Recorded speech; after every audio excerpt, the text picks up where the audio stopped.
Hallelujah, hallelujah.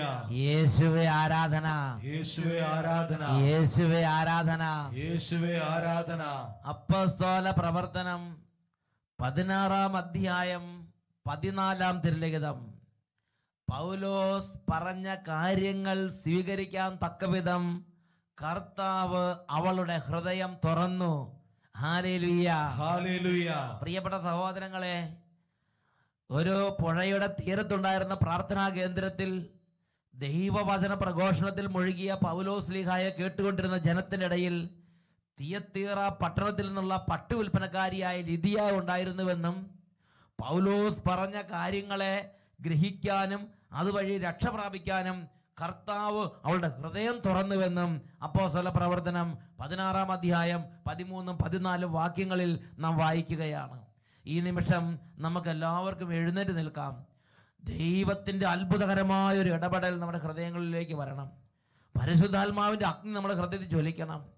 ഇപ്പോൾ പ്രഘോഷിക്കപ്പെടുന്ന ഓരോ വചനങ്ങളും നിത്യജീവന്റെ ആധാരമായി മാറാൻ പരിശുദ്ധാത്മാവ് പ്രവർത്തിക്കണം. മാതാപിതാക്കളും കുട്ടികളും എല്ലാവരും ഒരുമിച്ച് കൊടുക്കുക. കുടുംബത്തിൽ ആരെങ്കിലും ഇനി പങ്കുചേരാണെങ്കിൽ അവർ ഇപ്പോൾ ഈ കൂട്ടായ്മയിലേക്ക് വരട്ടെ. എന്തെങ്കിലും കാര്യങ്ങൾ മുഴുകിയിരിക്കുന്നവർ ആ ജോലികളെല്ലാം അല്പസമയത്തിന് മാറ്റിവെച്ച് ഇപ്പോൾ കർത്താവായ യേശു ക്രിസ്തുവിന് വേണ്ടി നിങ്ങളുടെ സമയം ബലിയായി അർപ്പിക്കുവീൻ. എല്ലാവരും എഴുന്നേറ്റ് നിൽക്കുന്നു, രണ്ട് കരങ്ങളും തുറന്നു പിടിക്കുകയാണ്. ഇങ്ങനെ പ്രാർത്ഥിക്കുന്നു: പരിശുദ്ധാത്മാവായ ദൈവമേ, പരിശുദ്ധാത്മാവായ ദൈവമേ, ദൈവരാജ്യത്തിന്റെ രഹസ്യങ്ങൾ ഗ്രഹിക്കുവാൻ, ദൈവരാജ്യത്തിന്റെ രഹസ്യങ്ങൾ ഗ്രഹിക്കുവാൻ എന്റെ ഹൃദയത്തെ ഉണർത്തണമേ. ഹൃദയത്തെ ഉണർത്തണമേ. പന്തക്കുസ്താ നാളിൽ ഈ നാവുകളുടെ രൂപത്തിൽ സ്ലീഹന്മാരുടെ മേൽ നിറഞ്ഞ പരിശുദ്ധാത്മാവേ, അഗ്നി അഭിഷേകമായി കത്തി പടരണമേ.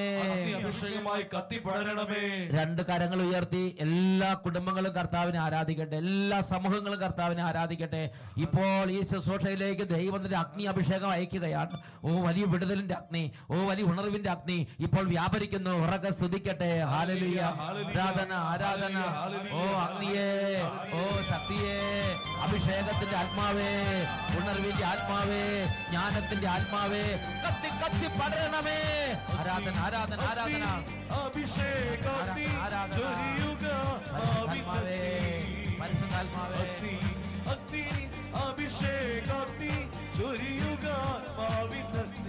പരിശുദ്ധാത്മാവേ,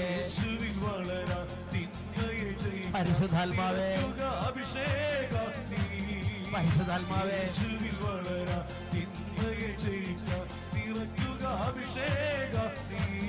കരങ്ങളടിച്ച്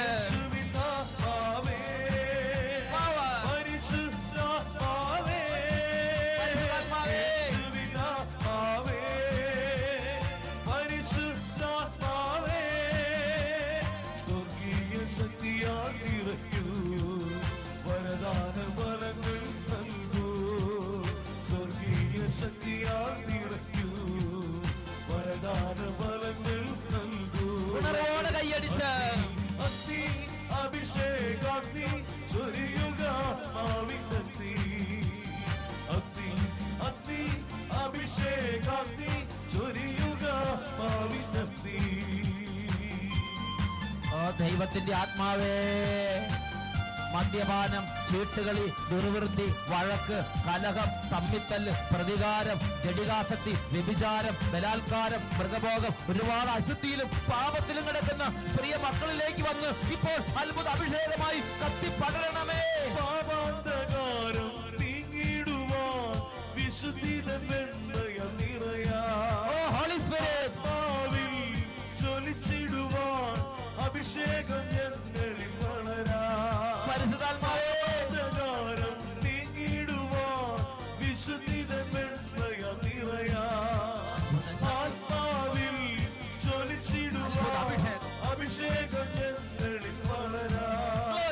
വീണ്ടും ചൊരിയുക തീനാളങ്ങൾ, വീണ്ടും നൽകുക അടയാളങ്ങൾ, വീണ്ടും ചൊരിയുക തീനാളങ്ങൾ, വീണ്ടും നൽകുക അടയാളങ്ങൾ.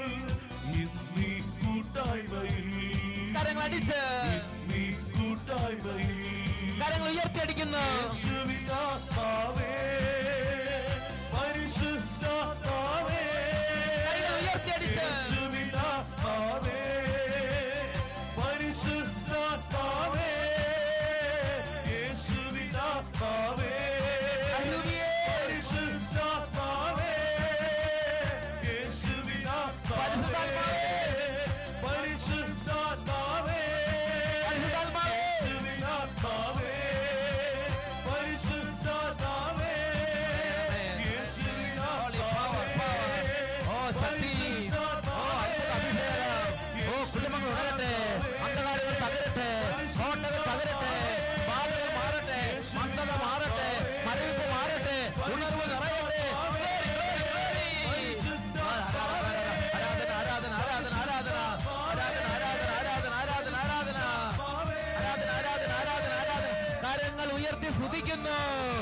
ആരാധന. ഓ ശക്തി, ഓ ക്ഷീണങ്ങൾ മാറട്ടെ, ഓ ബന്ധനങ്ങൾ അഴിയട്ടെ, അന്ധകാരങ്ങൾ തകരട്ടെ, ശക്തികൾ ചിഹ്നമാകട്ടെ, അന്ധകാര കോട്ടകൾ തകരട്ടെ, കൃപ നിറയട്ടെ, രോഗങ്ങൾ സൗഖ്യമാകട്ടെ, എല്ലാ അന്ധകാരങ്ങൾ മാറട്ടെ, ദുർസ്വഭാവങ്ങൾ മാറട്ടെ, ദുർചിന്തകൾ മാറട്ടെ, സംശയങ്ങൾ വിട്ടുപോകട്ടെ, അടഞ്ഞ ഹൃദയം തുറക്കപ്പെടട്ടെ. ആരാധന ആരാധന ആരാധന ആരാധന ആരാധന ആരാധന ആരാധന ആരാധന. ഓ ചൈതന്യമേ, ഓ അഭിഷേകമേ, ആരാധന. യേശുവിനാത്മാവേ, പരിശുദ്ധാത്മാവേ, എല്ലാവരും പ്രാർത്ഥിക്കുന്നു. യേശുവിനാത്മാവേ, എന്റെ യേശുവിന്റെ ആത്മാവേ, പരിശുദ്ധാത്മാവേ, ഓ വിശുദ്ധിയുടെ ആത്മാവേ, യേശുവിനാത്മാവേ, നിറയണമേ, പരിശുദ്ധാത്മാവേ, കൃപകളും വരങ്ങളും നൽകണമേ, സ്വർഗീയ ശക്തിയാൽ നിറയ്ക്കൂ, സമാധാനം നൽകണമേ, വരദാന ഫലങ്ങൾ നൽകൂ, കുടുംബങ്ങളെ ഉണർത്തണമേ, സ്വർഗീയ ശക്തിയാൽ പാപത്തിൽ നിന്ന് രക്ഷിക്കണമേ, വരദാന ഫലങ്ങൾ നൽകൂ, വരദാന ഫലങ്ങൾ നൽകൂ. പരിശുദ്ധാത്മാവായ ദൈവമേ, ഇപ്പോൾ ഈ കുടുംബങ്ങളെ അങ്ങ് സന്ദർശിക്കണമേ. ഏതെങ്കിലും മകനോ മകളോ ദൈവമേ അങ്ങേ സ്വീകരിക്കാനും അങ്ങേ അംഗീകരിക്കാനും പറ്റാതെ വേദനിക്കുന്നുണ്ടെങ്കിൽ ഇപ്പോൾ തന്നെ ഒരു അത്ഭുതം ചെയ്യണമേ. ഇത് ശ്രദ്ധിക്കാൻ പറ്റാത്തത് ശരീരത്തെ വേദനയുള്ളവരിൽ ഇപ്പോൾ ഒരു അത്ഭുതം ചെയ്യണമേ. ബാലിക ബാലന്മാരെയും കൈക്കുഞ്ഞുങ്ങളെ ഇപ്പോൾ അവിടുന്ന് സന്ദർശിക്കണമേ. പരിശുദ്ധാത്മാവെ കുടുംബത്തെ പൊതിയണമേ. ഈ സമൂഹത്തെ ഇപ്പോൾ തന്നെ പൊതിയണമേ. പരിശുദ്ധാത്മാവെ ദൈവരാജ്യത്തിന്റെ രഹസ്യങ്ങൾ ഉള്ളറകളിലേക്ക് കൂട്ടിക്കൊണ്ടു പോകണമേ. യേശുക്രിസ്തുവിന്റെ അത്ഭുത നാമത്തിൽ ഇവർക്ക് ഇവരുടെ കുടുംബാംഗങ്ങൾക്ക് സംരക്ഷണം ഉണ്ടാകട്ടെ, ഇപ്പോഴും എപ്പോഴും എന്നേക്കും. ആമേൻ, ആമേൻ, ആമേൻ, ആമേൻ, ആമേൻ. നമുക്കെല്ലാവർക്കും ഇരിക്കാം. നമ്മൾ തുടർന്ന് വചന ശുശ്രൂഷയിലേക്ക് പ്രവേശിക്കുകയാണ്. പ്രിയപ്പെട്ട സഹോദരങ്ങളെ, അച്ഛൻ അതിരമ്പുഴ കൺവെൻഷൻ ചെന്നപ്പോൾ ഒരു കുടുംബം അവരുടെ ഒരു അനുഭവം വെളിപ്പെടുത്തുകയുണ്ടായി. വീട്ടിലിരുന്ന് അഭിഷേകാഗ്നി എന്ന ഈ ടെലിവിഷൻ ശുശ്രൂഷ കുടുംബം ഒന്നിച്ച് വീട്ടിലിരുന്ന് കണ്ടപ്പോൾ എങ്ങനെ യേശു ആ കുടുംബത്തോട് ഇടപെട്ടു നമുക്കൊന്ന് ശ്രദ്ധിക്കാം. എൻ്റെ പേര് ജെന്നി, ഞാൻ കൂടലൂർ സെൻറ്റ് മേരീസ് ചർച്ച് ഇടവകാംഗമാണ്. ഓഗസ്റ്റ് മാസത്തിൽ എൻ്റെ മോന് ഭയങ്കര വയറുവേദന വന്ന് ഡോക്ടറെ കാണിച്ചു. അവന് യൂറിൻ ടെസ്റ്റ് ചെയ്തു, ബ്ലഡ് ടെസ്റ്റ് ചെയ്തു, സ്കാനിങ്, ഇതിലൊന്നും ഒരു കുഴപ്പമില്ല. പക്ഷേ കൊച്ചിന് വയറുവേദന ഒരു കുറവുമില്ല. അങ്ങനെ 10-12 ദിവസം പല ഡോക്ടേഴ്സിനെ മാറി കാണിച്ചു. അവസാനം സർജൻ്റെ അടുത്ത് ചെന്നപ്പോൾ സർജൻ ഒരു ദൈവവിശ്വാസിയായിരുന്നു. സർജൻ അവസാനം എന്നോട് പറഞ്ഞു, ഞാനും പ്രാർത്ഥിക്കുക, നിങ്ങൾ പ്രാർത്ഥിക്കുക. കാരണം 12 ദിവസമായി കൊച്ച് വയറുവേദനയെ കടന്ന് പുളയുകയാണ്. എന്താണെന്നറിയില്ല. ഞങ്ങൾ പതിവായി ഞായറാഴ്ചത്തെ അഭിഷേകാഗ്നി പ്രോഗ്രാം ഞാനും എൻ്റെ കുടുംബവും പങ്കെടുക്കുന്നവരാണ്. അപ്പം മക്കൾ പറയും, എന്ത് വിഷമം ഉണ്ടായാലും അവർ പറയും, മമ്മി നമുക്കിന്ന് അഭിഷേകാഗ്നി ഉണ്ടല്ലോ, നമുക്ക് അതിൽ നല്ല വിശ്വാസത്തിന് കൃപയുള്ള കുട്ടികൾ. അപ്പോൾ അവരങ്ങനെ പറയും. ഞങ്ങൾക്കത് വിശ്വാസമായിരുന്നു. ഞാൻ അന്നത്തെ അഭിഷേകാഗ്നി ഞാൻ സമർപ്പിച്ച് പ്രാർത്ഥിച്ചു, നേർന്നു. ഈ എൻ്റെ കുഞ്ഞിന് വയറുവേദന സൗഖ്യമായാലും ഞാൻ അഭിഷേകാഗ്നിയിൽ സാക്ഷ്യം പറഞ്ഞോളാമെന്ന് നേർന്നു. പിറ്റേന്ന് മുതൽ എൻ്റെ കുഞ്ഞിന് ഒരു കുഴപ്പവുമില്ല, യാതൊരു കുഴപ്പവുമില്ല. രാത്രി കർത്താവങ്ങളെ ഇറങ്ങി സുഖപ്പെടുത്തി. യേശുവേ നന്ദി, സൗഖ്യം. Hallelujah, hallelujah. പ്രിയപ്പെട്ട സഹോദരങ്ങളെ, ഇതേപോലെ ഈ ഒരു വചന ശുശ്രൂഷയിൽ പങ്കു ചേർന്നുകൊണ്ടിരിക്കുമ്പോൾ കർത്താവായ യേശു ക്രിസ്തു കുടുംബങ്ങളെ സന്ദർശിക്കും. കുടുംബത്തിൽ വേദന അനുഭവിക്കുന്ന കുടുംബാംഗങ്ങളെ നമ്മുടെ കർത്താവായ യേശു സന്ദർശിക്കും. ഇത് ഇടവകൽ ധ്യാനങ്ങൾ കൂടുമ്പോഴും കൺവെൻഷൻ കൂടുമ്പോഴും ടെലിവിഷനിലുള്ള വചനത്തിൽ കൂടുമ്പോഴും ഇതൊരു യാഥാർത്ഥ്യമാണ്. വയനാട്ടിലുള്ള പുൽപ്പള്ളിയിൽ ഒരു കുടുംബത്തിൽ യേശു ഇടപെട്ടതിനെ കുറിച്ച് ആ അപ്പച്ചൻ പറയണത് എൻ്റെ ഹൃദയത്തെ സ്പർശിച്ചു. ഞാൻ പുൽപ്പള്ളി വയനാട്ടിൽ നിന്ന് വന്നു. വയനാട്ടിലെ പുൽപ്പള്ളിയിൽ നിന്നാണ് അതിരമ്പുഴയിൽ കൺവെൻഷൻ, അഭിഷേകാഗ്നി കൺവെൻഷൻ ഉണ്ടെന്ന് കേട്ട് നമ്മുടെ ചേട്ടൻ എത്തിച്ച വയനാട്ടിലെ പുൽപ്പള്ളി. എന്ന് പറഞ്ഞോ. ഞാൻ നടുവേദനയായിരുന്നു. കുറേ നാൾ 10 ആശുപത്രി മറ്റു ചെയ്തിട്ട് കുറവില്ലായിരുന്നു. നടുവേദന ജോലിക്കൊക്കെ പോകാൻ തടസ്സമുണ്ടായിരുന്നോ? നടുവേദന നടക്കാൻ പറ്റുമോ? വൈകിട്ട് നടന്നുകൊണ്ടിരുന്ന മുട്ടയിൽ കൈ കുത്തി നടന്നുകൊണ്ടിരുന്നത്. മുട്ടയിൽ കൈയും കുത്തിപ്പിടിച്ചാണ് നടന്നുകൊണ്ടിരുന്നത്. അതുപോലെ കഠിനമായ നടുവേദന അനുഭവിച്ചിരുന്ന സഹോദരനാണ് ഈ തോമസ് ചേട്ടൻ. മെഡിക്കൽ കോളേജിൽ വന്ന് മെഡിക്കൽ കോളേജിൽ ഒന്നും ചെയ്യാനെന്ന് പറഞ്ഞു വിട്ടു. ഇനി ഒന്നും ചെയ്യാനില്ല, അനുഭവിക്കല്ലാതെ വഴിയില്ലെന്ന് പറഞ്ഞ് ചികിത്സാ കേന്ദ്രത്തിൽ നിന്ന് എല്ലാം മടക്കി അയച്ച് അങ്ങനെ മുട്ടയിലും കൈ പിടിച്ച് ഇങ്ങനെയാണ് നടന്നുകൊണ്ടിരുന്നിട്ട് പുൽപ്പള്ളി പട്ടായ അച്ഛൻ്റെ ധ്യാനം ഉണ്ടായിരുന്നു, കൺവെൻഷൻ ഉണ്ടായിരുന്നു. പുൽപ്പള്ളി പുൽപ്പള്ളി ടൗണിൽ തന്നെ ഒരു നല്ല പള്ളിയുണ്ട്, തിരുഹൃദയ പള്ളി. അവിടെ ഒരു കൺവെൻഷനും, ചെറിയ സ്ഥലമാണെങ്കിൽ 10,000 ആളുകൾ പങ്കെടുത്ത് വലിയൊരു കൺവെൻഷൻ. എന്നിട്ട് രോഗികളോട് പ്രാർത്ഥിച്ചപ്പോൾ അച്ഛൻ തലയ്ക്ക് പിടിച്ചു പ്രാർത്ഥിച്ചു. അതോടുകൂടി എനിക്ക് കുറവുണ്ടായി. അതോടുകൂടി ശരീരത്തിന് ആ നടുവേദന കുറഞ്ഞു. എന്നിട്ട് പിന്നെ അതിനുശേഷം എപ്പോഴൊക്കെ നടക്കാൻ നേരെ നടക്കാല്ലേ, എല്ലാ ജോലികളും ഇപ്പം ചെയ്യാം. പിന്നെ കൈ കുത്തേണ്ടി വന്നില്ല, വടി പിടിക്കേണ്ടി വന്നില്ല, നേരെ നടക്കുന്നത്. ഇപ്പൊ നമ്മളെ മുമ്പിൽ നടന്ന് വളർന്നു. ആ ഒരു വേദനയുടെ കാഠിന്യം അത്ര ഉണ്ടായിരുന്നുകൊണ്ട് വയനാട്ടിൽ നിന്ന് അഭിഷേകത്തിന് കൺവെൻഷൻ എവിടെയാന്ന് അന്വേഷിച്ചത് ഇവിടെ എത്തിച്ചാട്ട് തോമസ് ചേട്ടൻ.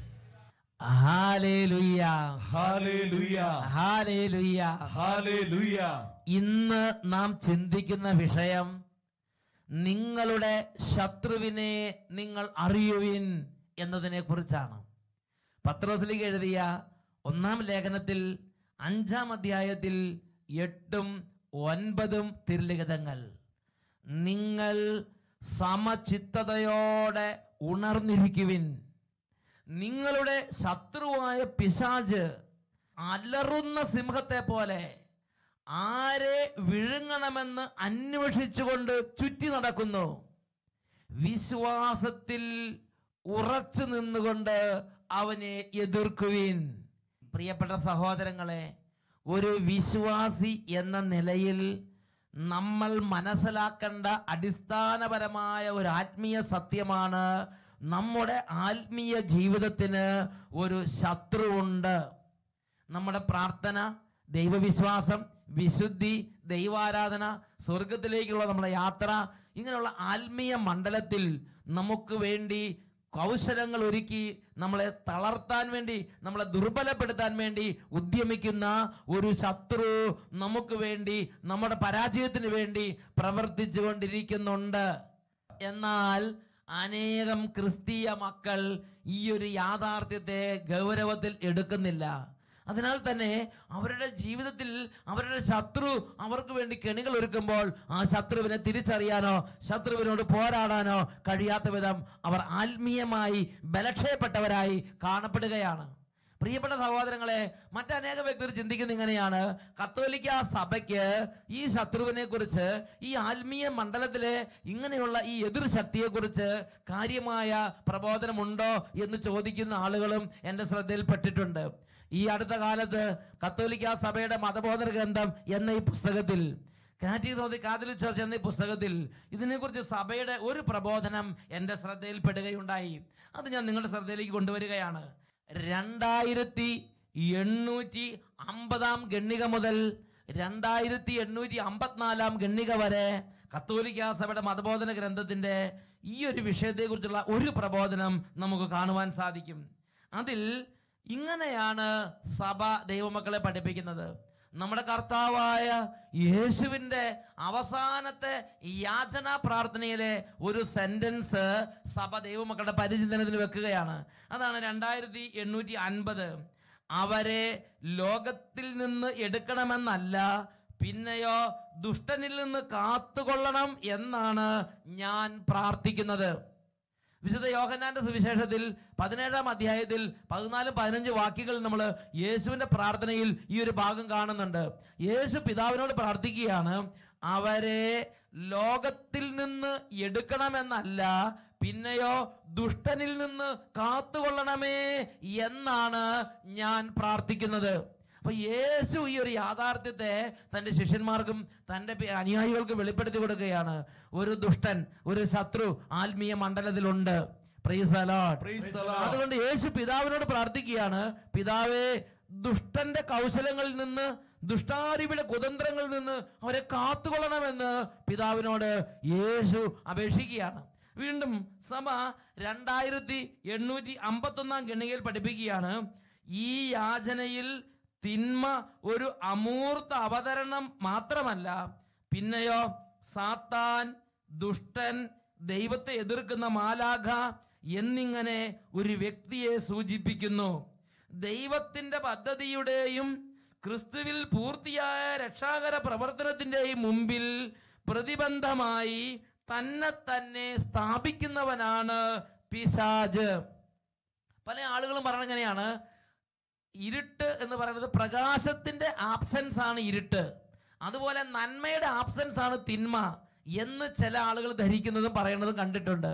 എന്നാൽ പ്രിയ സഹോദരങ്ങളെ, ജീവിക്കുന്ന ദൈവത്തിന്റെ വചനങ്ങളെ അടിസ്ഥാനപ്പെടുത്തി സഭ തന്റെ മക്കളെ പഠിപ്പിക്കുകയാണ്, നന്മയുടെ ആബ്സെൻസ് മാത്രമാണ് തിന്മ എന്നല്ല സഭ പഠിപ്പിക്കുന്നത്. പിന്നെയോ ദൈവത്തിന്റെ രക്ഷാകര പദ്ധതികൾക്ക് തടസ്സമായി പ്രതിബന്ധമായി തന്നെ സ്ഥാപിക്കുന്ന അധപ്പതിച്ച മാലാഖ, അതാണ് പിശാച്. അപ്പോൾ ഒരു അമൂർത്ത അവതരണം, ഒരു ആശയമോ മാത്രമല്ല തിന്മ, ദുഷ്ടൻ, പിശാച്, ശത്രു എന്നുള്ളത്.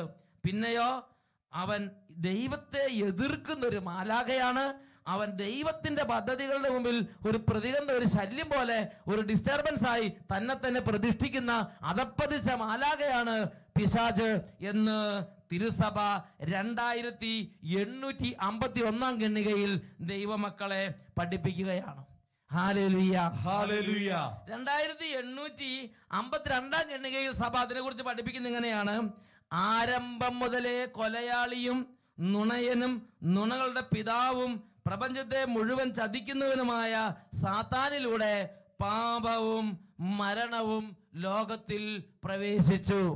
പ്രിയപ്പെട്ട സഹോദരങ്ങളെ, വേറൊരു വാക്കിൽ പറഞ്ഞാൽ, ഈ ഭൂമിയിൽ നമ്മൾ നല്ലൊരു ആത്മീയ ജീവിതം ആരംഭിക്കുമ്പോൾ, കുമ്പസാരിച്ച് ധ്യാനം കൂടി ഒരു വിശുദ്ധ ജീവിതം നയിക്കാൻ ആഗ്രഹിച്ച് എല്ലാ തിന്മകളും ഇടപറഞ്ഞ് എല്ലാ വിശുദ്ധിയിൽ ജീവിച്ച് വരുമ്പോൾ അതിനൊരു പ്രതിബന്ധം പോലെ എന്തെങ്കിലും ഒരു സംഭവം ഉണ്ടാക്കി, എന്തെങ്കിലും ഒരു സാഹചര്യം ഉണ്ടാക്കി, ഏതെങ്കിലും ഒരു വ്യക്തിയെ കൊണ്ടുവന്ന് നമ്മുടെ സമാധാനം തകർത്ത്, നമ്മുടെ വിശുദ്ധിയെ തകർത്ത്, നമ്മുടെ പ്രാർത്ഥനയെ തകർത്ത് അവൻ പാപത്തിന്റെയും ജീർണതയും അടിമത്തത്തിലേക്ക് നമ്മുടെ ജീവിതത്തെ നയിക്കാൻ വേണ്ടി ഡെലിബറേറ്റ് ആയിട്ട് പ്രവർത്തിക്കുന്ന ഒരു എതിർ ശക്തിയുണ്ട്.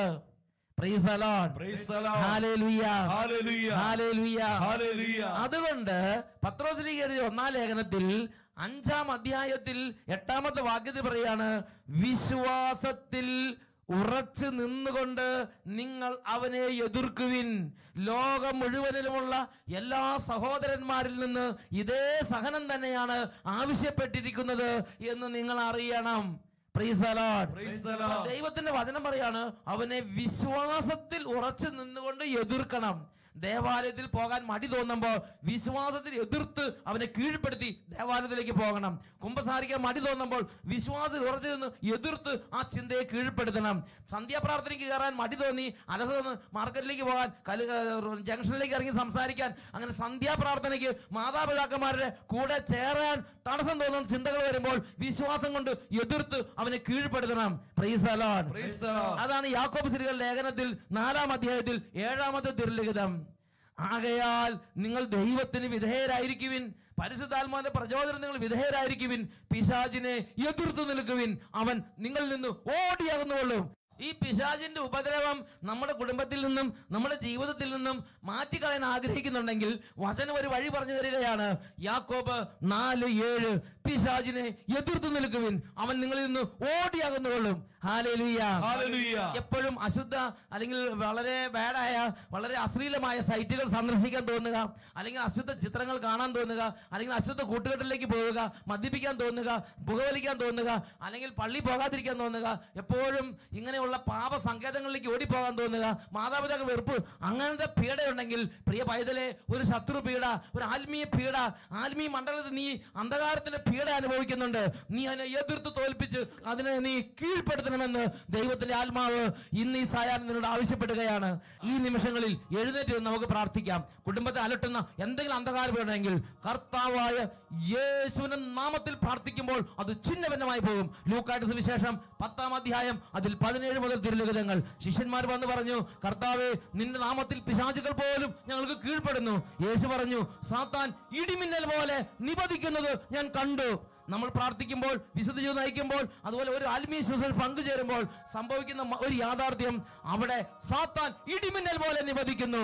രണ്ട് കരങ്ങൾ ഉയർത്തി ഉറക്കെ സ്തുതിക്കട്ടെ. Hallelujah, hallelujah, hallelujah. കർത്താവേ, ആകാശം പിളർന്നിറങ്ങി വരണമേ. കർത്താവേ, അനേക വ്യൂഹം മാലാഖമാരോട് ഇന്ന് ഈ കുടുംബത്തിലേക്ക് വരണമേ. ഇവരെ അലട്ടിക്കൊണ്ടിരിക്കുന്ന അന്ധകാരത്തിന്റെ കോട്ടകൾ ചിഹ്നഭിന്നമാകട്ടെ. ആരാധന, ആരാധന, ആരാധന. യേശുവേ, യേശുവേ, യേശുവേ. വലിയ വിശ്വാസത്തോടെ പ്രാർത്ഥിക്കുന്നു. സാത്താന്റെ ശക്തികളെ ഓടിപ്പോകും, നമ്മെ വിട്ടുപോകും. ദൈവത്തിൻ വചനമിത് ഓടിപ്പോകും, നമ്മെ വിട്ടുപോകും. ദൈവത്തിൻ വചനമിത് ശത്രുവിൻ കോട്ട യേശുനാമത്തിൽ തകരട്ടെ. യേശുവിൻ ജയക്കൊടി അന്ധകാരം വിട്ടുപോകട്ടെ. യേശുവിൻ നാമത്തിനാ തകരട്ടെ ശത്രുവിൻ കോട്ടകൾ. യേശുവിൻ ജയക്കൊടി വജ്രമവാളെടുത്തെതിർക്കുവിൻ. യേശുവിൻ നാമത്തിനാ, യേശുവിൻ നാമത്തിനാ, യേശുവിൻ നാമത്തിനാ. കരങ്ങൾ ഉയർത്തി സ്തുതിക്കുന്നു. കർത്താവേ, അത്ഭുതങ്ങൾ സംഭവിക്കട്ടെ. കാലങ്ങളുടെ ബന്ധനങ്ങൾ തകരട്ടെ. കർത്താവേ, തിന്മയെ എതിർക്കാനുള്ള അഭിഷേകം നിറയട്ടെ.